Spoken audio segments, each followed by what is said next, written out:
கருணை நாடவின் ராணி ரொம்ப நல்ல மனசு உள்ளவங்க. அவங்க நாடு மக்கள் மேல ரொம்ப பாசம் வச்சிருந்தாங்க. ஒரு நாள் கருணை நாடு அம்மி ராஜ்யத்தோட போருல தோற்கடிக்கப்பட்டது. அதனால ராணிக்கு ஒரு கட்டாயம் வந்தது. அவ ஒரு சாதாரணமான ஒருத்தனை கல்யாணம் பண்ண வேண்டும், இல்லனா நாடு எடுத்துப்போம்னு சொல்லி பயம் காட்டினாங்க.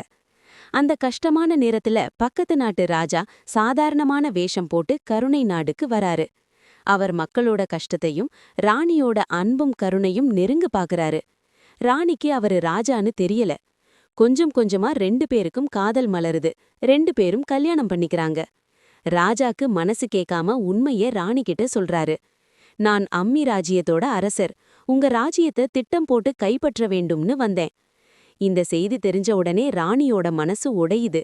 ஆனா அவ அமைதியா நின்னுடுறாங்க.